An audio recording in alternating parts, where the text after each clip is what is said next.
Assalamualaikum warahmatullahi wabarakatuh. Hai sahabat sehat, Rumah Sakit Umum Daerah Dr. Haji Abdul Muluk, Provinsi Lampung. Kembali lagi bersama kami dalam acara Bincang Sehat.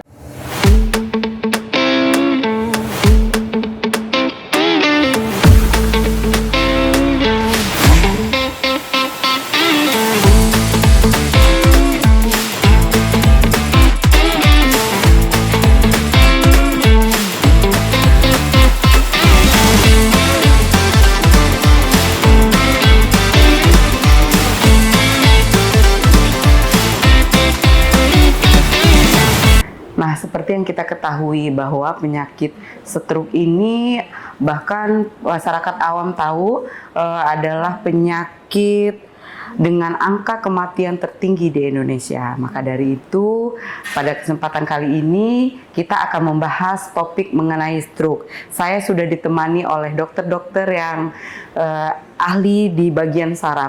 Dan beliau adalah Dr. Iswir, Dr. Fitri, dan Dr. Iza.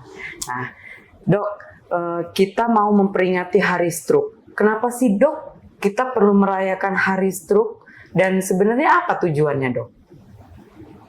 Ya, mungkin saya perlu menerangkan dari stroke-nya dulu ya. Stroke itu apa? Jadi stroke itu adalah gangguan otak ya yang berlangsungnya cepat ya, yang ditandai oleh berbagai macam gejala ya, dari yang ringan sampai yang berat, bahkan sampai kesadaran penuh. Ya, yang disebabkan oleh gangguan aliran darah di otak. Nah, gangguan itu bisa tersumbat, bisa pecah. Nah, belakangan ini angka kejadian stroke itu masih bertambah. Ya, harusnya dengan kemajuan teknologi harusnya kita bisa menekan. Tapi faktanya yang ada adalah di lapangan itu makin tinggi. Ya, penyebabnya antara lain karena faktor risikonya juga makin bertambah juga. Ya, contohnya hipertensi, makin banyak orang mengalami hipertensi, diabetes, makin banyak orang mengalami penyakit diabetes, kemudian penyakit-penyakit lain yang diakibatkan oleh komplikasi dari faktor risiko tadi. Nah, faktor risiko ini sebenarnya bisa kita kontrol dengan baik, tapi pasiennya harus waspada, harus mengenal dulu dia menderita penyakit apa. Kalau dia bekerja, aktivitas, tapi dia nggak tahu kalau dia punya darah tinggi, karena dua penyakit yang saya sebutkan tadi itu sering disebut sebagai silent killer. Jadi orangnya nggak sadar kalau dia darah tinggi, dia nggak sadar kalau dia punya diabetes. Dan kebanyakan pasien yang kita layani di sini itu, kalau ditanya, ya Pak, darah tinggi sejak kapan? Jawabannya adalah sejak masuk rumah sakit sini. Jadi seakan-akan gara-gara dia ke rumah sakit dia darah tinggi, dia jadi stroke. Padahal kan darah tinggi dan stroke itu udah terjadi bertahun-tahun atau berbulan-bulan sebelumnya, kemudian baru timbul komplikasi. Jadi stroke ini sebenarnya adalah komplikasi dari penyakit-penyakit yang sudah dialami sebelumnya. Oke, jadi nih Dokter Fitri. Tadi tujuannya ya, tujuannya adalah supaya masyarakat ini waspada, ya, karena stroke itu sampai sekarang adalah penyebab kecacatan nomor 1 di dunia. Jadi dimanapun ya, stroke adalah penyebab kecacatan nomor 1 pada orang dewasa. Ya, dan sebenarnya bisa dicegah. Asal kita tahu kalau kita mempunyai penyakit yang menjadi risiko kita menjadi stroke. Oke, maka itu pentingnya, Dok. Hari Stroke sedunia itu kita peringati karena angka kejadiannya terus naik. Padahal untuk kecanggihan teknologi itu sendiri seharusnya angka stroke itu semakin menurun. Nah, untuk Dokter Fitri nih, Dok, kita sering dengar nih belakangan ini bahwa penyakit stroke itu tidak hanya menyerang pada usia-usia yang tua, tetapi belakangan ini kasus stroke juga menyerang usia yang lebih muda. Nah, sebenarnya apa sih, Dokter, faktor resiko stroke itu sendiri? Baik Mbak Renita dan sahabat sehat sekalian, kita kenal untuk resiko stroke ini dalam 2 kelompok faktor resiko stroke, yaitu faktor resiko stroke yang dapat dimodifikasi dan faktor resiko stroke yang tidak dapat dimodifikasi. Seperti yang Mbak Renita tadi bilang, bahwa usia itu juga merupakan faktor resiko stroke yang tidak dapat dimodifikasi. Dulu memang menurut penelitian usia 65 tahun jadi faktor risiko stroke. Sekarang bahkan usia 55 tahun juga jadi faktor risiko stroke untuk meningkat risiko stroke-nya. Kemudian yang tidak dapat dimodifikasi lagi adalah jenis kelamin. Jadi menurut penelitian jenis kelamin laki-laki mempunyai risiko untuk terjadi stroke lebih tinggi daripada perempuan. dan juga riwayat pada keluarga yang sudah pernah terkena stroke. Jadi orang tua yang sudah terkena stroke itu anak-anaknya mempunyai resiko untuk terjadi stroke lebih tinggi. Nah, itu adalah faktor resiko yang tidak dapat dimodifikasi, jadi tidak dapat kita rubah. Tapi seperti Dokter Rusir tadi bilang, tekankan bahwa ada faktor resiko yang bisa kita modifikasi. Contohnya beberapa penyakit.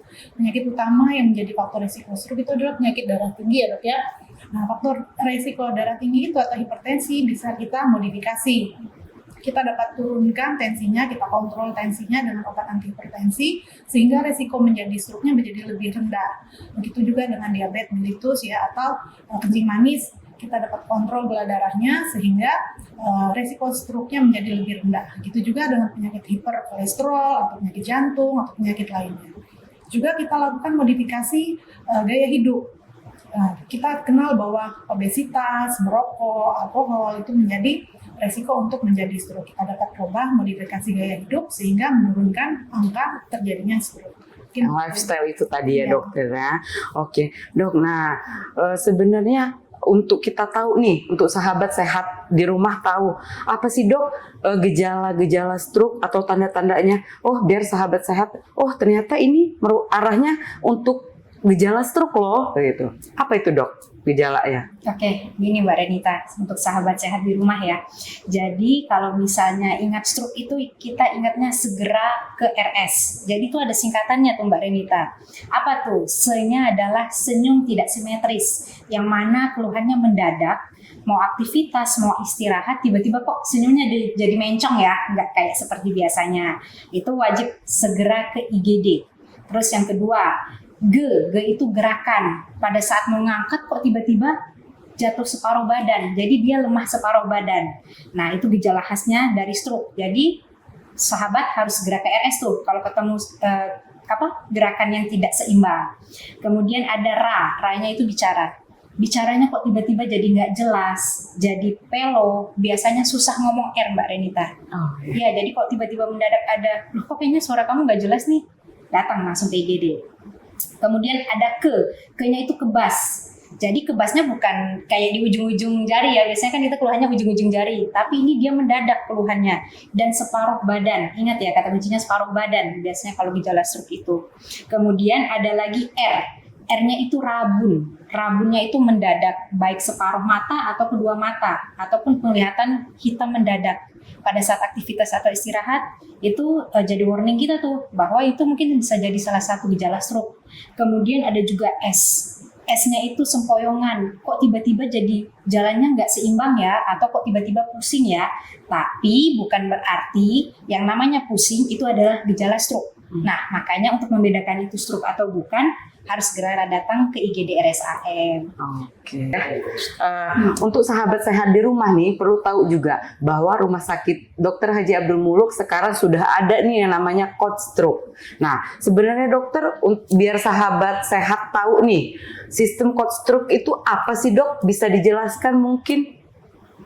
Ya, sahabat sehat semuanya, yang dimaksud dengan coach stroke itu adalah satu sistem pelayanan respon cepat terhadap orang-orang yang diduga stroke.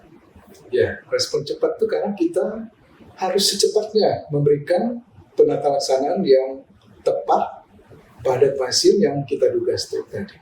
Nah, bagaimana kita bisa kenapa kita harus cepat? Ya, karena otak itu kalau terlambat kita mengobatinya, kerusakan jaringan otak itu makin lama makin banyak, makin luas, sehingga nanti orangnya bisa menjadi cacat. Tadi kan penyebab kecacatan nomor 1 itu adalah stroke ini ya pada orang dewasa.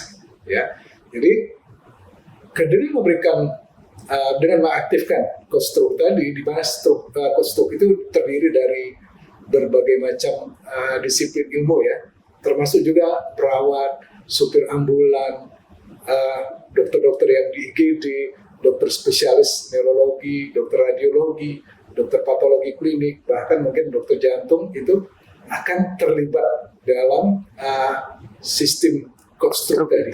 Ya. Tapi tujuannya adalah bukan tujuan, jadi ada moto ya, time is brain. Gitu. Ya. Jadi waktu itu adalah kita gunakan untuk menyelamatkan otak tadi. Ya, makin cepat waktunya, makin Semakin baik pula hasilnya. hasilnya. Ya. Kita bisa mencegah kecacatan Kecacatan. yang akan menyebabkan kualitas hidup seseorang itu menjadi buruk di kemudian hari. Oke. Nah, mungkin kalau kita nih Rumah Sakit Abdul Muluk kita sudah ada nih sistem code stroke. Nah, yang mau saya tanyakan dok, apa sih dok bedanya ada sistem code stroke dengan rumah sakit yang tidak ada sistem code stroke-nya? Apakah ada bedanya atau sama aja?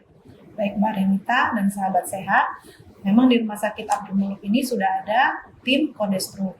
Jadi seperti kata Dr. Lucy tadi, pada tim kode stroke itu tidak hanya ada dokter spesialis saraf, tapi ada beberapa tenaga-tenaga lain yang kita koordinasikan bersama.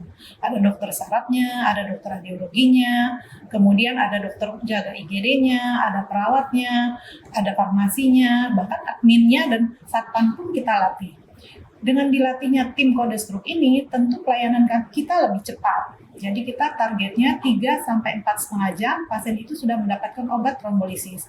Kalau belum mendapatkan pelatihan, tentu nanti masing-masing bagian bekerja sendiri-sendiri, tidak terkoordinasi dengan baik. Kalau sudah terkoordinasi dengan baik, biasanya waktunya bisa lebih cepat sehingga time is brain itu bisa kita dapatkan. Jadi dalam waktu 4,5 jam pasien sudah mendapatkan obat trombolisis dan prognosisnya diharapkan bisa menjadi lebih baik. Oke, jadi memang ada bedanya ya dokter antara rumah sakit yang ada sistem code stroke-nya dengan rumah sakit yang tidak ada sistem code stroke-nya. Nah, untuk dokter Iza nih dok, sebenarnya kalau kita mau membawa pasien stroke itu ke rumah sakit Abdul Muluk, nah yang kita ketahui bersama sahabat sehat di rumah, bahwa rumah sakit kita merupakan rumah sakit tipe A. Nah, apakah harus membawa rujukan dari Paskes pertama dok, ataukah lanjut lagi ke tipe C, atau kan sekarang juga banyak males nih ke rumah sakit dengan bla bla rujukannya. Nah, apakah bisa langsung tanpa membawa rujukan? Oke, jadi gini sahabat sehat, kalau sudah ketemu tadi ya gejala yang singkatannya segera ke RS, itu tanpa rujukan bisa langsung datang ke IGD yang mempunyai sistem code stroke. Apalagi kalau kurang dari 4,5 jam. Jadi kita itu mengenal ada namanya golden period atau periode emas. Jadi di mana otak itu kemungkinan masih bisa diselamatkan kalau kurang dari 4,5 jam dan bisa dilakukan trombolisis. Nah, jadi stroke juga merupakan suatu kegawat daruratan, tapi di bagian otak. Nah, sesuai dengan ketentuan bahwa segala sesuatu yang gawat darurat bisa langsung datang ke rumah sakit tanpa harus meminta rujukan. Di rumah sakit kita juga memang sudah disampaikan Dr. Uzwir sama Dr. Fitri sudah ada sistem code stroke. Jadi nanti ketika pasien nih ada gejala stroke, datang ke IGD kita, dari onset awal sampai datang ke IGD itu harus kurang dari 4,5 jam. Jadi jangan ditunda-tunda tuh kalau mau datang ke IGD. Nah, habis itu sudah sampai di IGD, pasti akan ditriase sama dokter IGD-nya atau perawat IGD. Dipastikan bahwa pasien tersebut memang mempunyai gejala salah satu stroke. Kalau sudah ada gejala stroke-nya, pasti aktivasi sistem code stroke. Di RSAM aktivasinya melalui grup WA. Jadi semua di situ sudah terkoordinasi. Ada dokter spesialis saraf, dokter radiologi, perawat, kemudian ada juga dokter bedah sarafnya jika memang membutuhkan untuk penanganan stroke perdarahan biasanya. Tapi kalau untuk stroke sumbatan, kita akan lakukan nanti pemeriksaan, datang dokter neuronya, dipastikan ini stroke, sembari itu kita lakukan pemeriksaan EKG, pengambilan darah, kemudian cek lab, dan kita dorong untuk CT scan. Setelah itu kita konfirmasi dari hasil CT scan, oh ternyata hasilnya sumbatan nih, datang ke IGD 3 jam onsetnya dari awal muncul. Wah, itu udah kandidat untuk dilakukan trombolisis, asalkan pada saat ada kita namanya list untuk ini ya, bisa melakukan trombolisis, itu terpenuhi semuanya dan ternyata aman untuk dilakukan trombolisis, pasien dinyatakan kandidat trombolisis. Langsung habis itu kita segerakan untuk dilakukan trombolisis. Nah, trombolisis itu dia untuk memecahkan sumbatan yang di pembuluh darah. Ya, jadi nanti kalau misalnya memang dia stroke sumbatan, nanti trombusnya kita pecahkan dengan agen trombolisis tersebut. Jadi setelah itu kita observasi pasiennya sebelum, pada saat pemberian trombolisis dan setelah pemberian trombolisis. Setelah itu pasien aman, kita pindahkan ke perawatan stroke unit. Oke, jadi nggak perlu panjang-panjang. Oh ya dok. Tentang code stroke tadi. Ya. Itu tuh kita nggak bekerja sendiri, tapi bekerja tim ya dok? dalam satu tim Ya. dari berbagai macam disiplin ilmu, termasuk juga tadi supir ambulan. Oke. Ya, tapi ketika ada seseorang mengalami gejala yang kita curigai stroke, dari rumah pun dia bisa langsung menelpon ke rumah sakit, ya, untuk mengaktifkan code stroke itu, sehingga kita yang di rumah sakit sudah siap-siap nih, gitu, ya, karena waktu tadi adalah untuk otak, untuk menyelamatkan otak. Ya. Semakin Kalau cepat, telat, makin semakin cepat, baik. makin baik. Iya, kalau bisa nggak sampai 4,5 jam, misalnya 3 jam bisa masuk rumah, itu lebih baik daripada 4,5. Makin singkat lagi, 2 jam lebih baik. Iya, jadi nggak perlu ngurus-ngurus Nggak, rujukan lagi ya sahabat Dan sehat. memang sekarang ini kalau ke IGD itu langsung, Langsung. ya, nggak harus merujuk ke fase 1 dulu, kemudian ke tipe C, Iya. kemudian baru ke tipe A. Oh, Dan satu lagi, satu-satunya yang ada code stroke untuk Provinsi Lampung baru ada Mulut. baru Ya, rumah sakit baru kita ya dok ya. Mulut. Oke. Jadi buat masyarakat yang ada keluarganya yang tadi mengalami tanda-tanda yang disebutkan oleh dokter Iza Iza? tadi, segeralah menghubungi rumah sakit. Jadi kebanyakan stroke itu terjadinya pagi, subuh, tetapi datangnya kebanyakan sore. Nah itu kan waktunya udah terlewati. Ya, jadi program yang kita inginkan tadi dengan melakukan trombolisis itu tidak bisa dijalankan. Beberapa pengalaman kita di sini golden periodnya udah terlewati. Nah, berarti untuk sahabat sehat di rumah sudah tahu penanganannya kurang dari 4,5 jam. Nah, dok, misalnya nih, saya ingin tanyakan, pada pasien stroke apa sih dok yang paling banyak dokter tangani di IGD? Apakah sudah datangnya sudah dalam keadaan masih dalam golden period seperti yang disampaikan dokter Iza tadi? Apakah sudah datang dengan keadaan bibirnya sudah tidak simetris, bicaranya pelo atau gimana nih dok? Ya, mengenai trombolisis terapi yang sudah kita lakukan di Rumah Sakit Abdul Muluk itu belum banyak ya. Kenapa belum banyak? Karena pasien itu datang sudah melewati golden periodnya. Nah, kemudian juga setelah kita scanning ternyata hasilnya perdarahan, nah itu kan kita nggak bisa lakukan. Kemudian ada juga yang datang, dia awalnya parah, tapi ketika kita periksa dia membaik. Ya, di situ tuh ada syarat dan ketentuan yang berlaku ya. Iya. Jadi kalau NIHSS tadi itu menilai tingkat keparahan stroke ya. Itu kalau tadinya berat, kemudian setelah kita periksa jadi ringan, itu nggak indikasi untuk melakukan trombolisis. Atau kalau dia udah terlalu parah misalnya, kemudian ada konversi ke hemoragik, nah itu kita nggak lakukan lagi. Ya, jadi kalau nggak salah kita melakukan pada NIHSS itu dari 6 ke atas, ya, dan maksimal sampai 20. Kalau udah lebih dari itu tuh dilakukan dengan tidak dilakukan, itu hasilnya nggak terlalu jauh berbeda. Kemudian risiko perdarahannya lebih besar. Untuk pembuluh darah besar yang tersumbat harusnya itu dilakukan trombektomi, yang kita di Abdul Muluk juga belum ada intervensinya gitu. Ya, tapi nanti dokter Iza atau dokter Alfi itu kita rencanakan untuk pendidikan intervensi. Ya, mudah-mudahan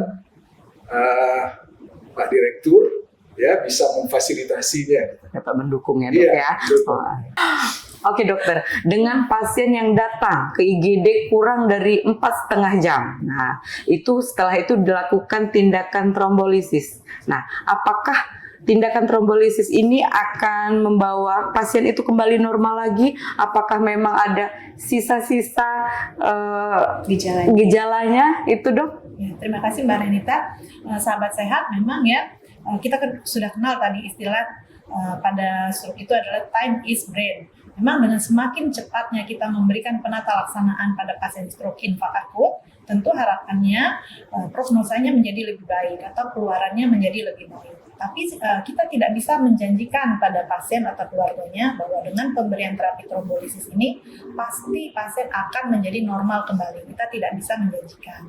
Tapi menurut penelitian yang dilakukan di Eropa, mereka melakukan penelitian pasien-pasien yang diberikan trombolisis pada waktu kurang dari 4,5 jam itu bisa kembali seperti normal sebanyak 54%. Jadi angkanya cukup tinggi. Cukup tinggi ya dok ya. Jadi harapannya Kita masih ada harus ya dok ya. Iya, oke. Satu lagi dok pertanyaan. Bagaimana sih agar sahabat sehat di rumah tahu pencegahan stroke itu?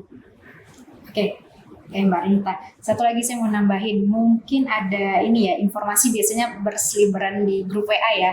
Kalau ada gejala stroke ditusuk jarumnya. Nah, Oh ya. itu tuh jangan dilakukan, itu mitos atau hoax. Jadi kalau misalnya ada gejala stroke yang tadi saya bilang, segera ke RS, yang benar-benar harus segera ke RS. Karena kalau misalnya kita menusuk jarum itu hanya memperlambat waktunya, jadi golden period yang akan kita targetkan itu malah semakin berkurang, otomatis nanti tindakan trombolisis semakin mundur, nanti kerusakan otak juga semakin banyak. Ya, jadi itu nggak ada ya dokter ya, hoax ya pemirsa, sahabat sehat di rumah. Oke, terkait yang tadi ya, pencegahannya. Pencegahannya Jadi apa? kalau Biar tahu. ingat stroke itu ingat cerdik. Ada singkatannya tuh Mbak Renita, Cerdik. Ya, C itu adalah cek rutin kesehatan seperti tekanan darah, gula darah, kemudian ataupun kolesterol. Jadi kalau misalnya sewaktu-waktu kita, oh ternyata kita punya tekanan darah tinggi nih, nah itu harus bisa kita cegah tanpa harus menunggu jadi stroke baru kita cegah. Ya. Kemudian yang kedua, kenyahlah asap rokok. Nah jadi bukan asap rokok aja, tapi yang seperti vape itu juga nggak boleh, itu berbahaya. Sama aja ya Sama dokter ya. aja, menimbulkan untuk terjadinya peningkatan resiko stroke. Kemudian R, rajin aktivitas. Nah, di sini rajin aktivitasnya itu maksudnya ada dibagi nih, ada yang aktivitas olahraga ringan atau yang termasuk sedang ke berat. Misalnya kalau dia ringan, untuk pelaksanaannya seminggu 150 menit, tapi nggak sehari sekaligus, dibagi-bagi. Minimal 30 menit per hari. Dan 5 kali dalam seminggu, rutin dan istiqomah. Jadi nggak boleh, seminggu ini saya mau olahraga, nanti baru bulan depan baru saya olahraga, itu nggak boleh tuh. Jadi harus memang rutin harus ya, Dok. istiqomah dan rutin dia olahraganya. Tapi kalau misalnya kayak kita nih suka lari atau misalnya maraton kayak gitu, 75 menit aja per minggu. Nggak usah banyak-banyak, itu sudah mencukupi kok untuk misalnya kita kegiatan olahraganya. Kemudian ada D, diet seimbang. Jadi sebenarnya sama aja prinsipnya seperti 4 sehat 5 sempurna. Tapi mungkin di sini kalau misalnya sahabat sehat sudah punya tekanan darah tinggi atau gula darah, mungkin bisa mulai membatasi asupan dari garamnya atau karbohidrat yang berlebihan atau konsumsi gula yang berlebihan juga. Ada juga I, istirahat yang cukup. Nah, kita targetnya 6 sampai 8 jam per hari, tapi kan tidak semua orang bisa seperti itu ya, tapi diusahakan minimal 6 jam istirahat tidur malam. Tidur Karena malam. banyak begadang Di luar jam tidur siang ya dok ya? Betul, jadi jangan semakin banyak begadang. Kita sudah punya faktor resiko hipertensi, terus ditambah sering begadang, makin meningkatlah terjadinya angka resiko stroke-nya. Kemudian yang terakhir ada K, kelola stres. Jadi perlu tuh sahabat sehat, kalau misalnya rasanya kayak sudah mulai nggak enak badannya, boleh healing mungkin ya, buat jalan-jalan kali ya dok ya, buat bisa mencegah stroke itu sendiri. Oke. Healing kalau ada cuannya. Oh, nggak apa-apa ya dok ya. Oke. Healing yang murah gitu. Benar. Yang penting bisa relax. Iya. Kelola stres Iya, itu tadi ya. kelola stres. Ya. Oke dok. Mungkin saya ada sedikit Ya. menambahkan. Kenapa ya? Lupa lagi. Saya tanya aja kali dok untuk penutup. Nah, ada tadi yang Dr. Fitri. Mulai ya. Ya. Oke, sahabat sehat. Tadi Dr. Iza menyebutkan bahwa tidur itu harus cukup gitu, ya, jangan sering begadang. Memang antara gangguan tidur dengan terjadinya stroke itu seperti panah yang dua arah gitu. Ya, orang yang terganggu tidur, baik kualitas tidur maupun durasi tidurnya, itu nanti bisa berkembang menjadi hipertensi dan lain-lain faktor risiko yang bisa menyebabkan dia suatu saat jatuh ke stroke. Begitu juga stroke sendiri bisa menyebabkan gangguan tidur. Yang paling sering kita takutkan adalah obstructive sleep apnea. Gitu. Jadi orang tidur ngorok terus berhenti, habis itu tidur lagi. Itu menyebabkan desaturasi oksigen di dalam tubuh dia. Kemudian merangsang aksis, ada yang kita sebut dengan hipotalamus pituitary adrenal axis. Ya, kalau di korteknya dia menyebabkan kortisol meningkat, kalau di medulanya menyebabkan katekolamin meningkat. Aktivitas saraf simpatis yang tinggi itu nanti berujung dengan hipertensi, kemudian jantung yang terganggu. Jadi tidur itu benar-benar sekarang ini menjadi perhatian juga, ya. Untuk mencegahnya, kalau memang ada gangguan tidur, cepat-cepat juga lah diperiksakan atau diobati. Karena nanti kalau kita abaikan, akan berkelanjutan dengan penyakit-penyakit lain yang beresiko untuk menjadi stroke. Nah, disebutkan dalam literatur bahwa antara gangguan tidur dengan stroke itu seperti panah dua arah. Gitu. Jadi istirahat yang cukup saling itu bantu sangat ya. penting ya Saling dokter ya. bantu. Oke ya. Oke dokter, mungkin sebagai penutup dari Dokter Wiswir, Dokter Fitri, dan Dokter Iza, mungkin ada yang ingin disampaikan kepada sahabat sehat di rumah? Ya, jadi bagi sahabat sehat ya, kalau kita mengalami gejala-gejala yang kemungkinan itu suatu stroke, cepatlah menghubungi rumah sakit. Jadi nggak usah kemana-mana dulu. Jangan tunggu yang ini, yang itu, akhirnya memperlama sampai ke rumah sakit. Akibatnya apa? Golden period-nya akan terlewati. Jadi golden period itu adalah masa di mana kita memberikan intervensi yang hasilnya jauh lebih baik dibanding ketika kita sudah melewati periode. Kemudian tadi yang Dr. Iza bilang harus periksa kesehatan kita secara rutin. Ya. Sekarang kan ada sistem pelayanan kesehatan yang oleh pemerintah namanya Jankes, BPJS ya. BPJS. Itu kan sebenarnya asuransi kesehatan yang bertujuan supaya kita itu lebih aware untuk kesehatan pribadi kita sendiri atau keluarga kita. Dan dengan sudah membayar asuransi itu jangan malas lagi, kan kita setiap bulan bayar tapi nggak dimanfaatkan gitu. Sayang sekali ya banget, dokter ya. Dan itu kebanyakan pasien-pasien yang kita tangani di rumah sakit, kalau ditanya selama ini ada darah tinggi, nggak tahu. Ada penyakit diabetes, nggak tahu. Padahal penyakit-penyakit itu adalah penyakit penyebab utama orang jadi stroke, yang kalau itu kita tangani dengan baik, kita kelola dengan baik, dia mungkin tidak akan mengalami stroke. Ya, walaupun misalnya keluarganya ada yang stroke gitu. Jadi faktor risiko itu sangat berkaitan erat dengan terjadinya stroke di kemudian hari. Gitu. Bisa dilanjut dengan Dokter Fitri? Terima kasih Mbak Renita. Jadi sesuai dengan kita akan merayakan Hari Stroke Dunia, kan ada tagline-nya tuh Mbak, Ya. we can greater than stroke. Jadi walaupun stroke itu penyakit yang mematikan, penyakit yang berbahaya, yang angkanya meningkat terus, tapi kita bisa lebih kuat daripada itu. Seperti dengan yang sudah disampaikan oleh Dr. Wiswir dan Dr. Iza, kita bisa mencegah. Jadi stroke itu masih bisa dicegah. Jadi kita harus bisa lebih kuat daripada stroke-nya dengan cara memeriksa kesehatan secara rutin. Begitu mungkin ya. Dokter Iza? Oke, mungkin yang di sini bisa kita ambil, yang penting adalah pencegahannya. Karena kalau misalnya tanpa ada pencegahan, kalau udah terjadi stroke ya pasti lebih berat ya kondisi yang akan kita dapatkan dari akibat dari stroke itu sendiri. Nah, cara cegahnya ingat cerdik tadi yang udah saya bilang. Pokoknya kalau ingat stroke, segera ke RS dan pencegahannya dengan cerdik. Ya, ingat pokoknya masa periode stroke adalah kurang dari 4,5 jam. Jadi kalau ada apapun gejala, segera datang ke RSUD Abdul Muluk. Mungkin itu Mbak Renita.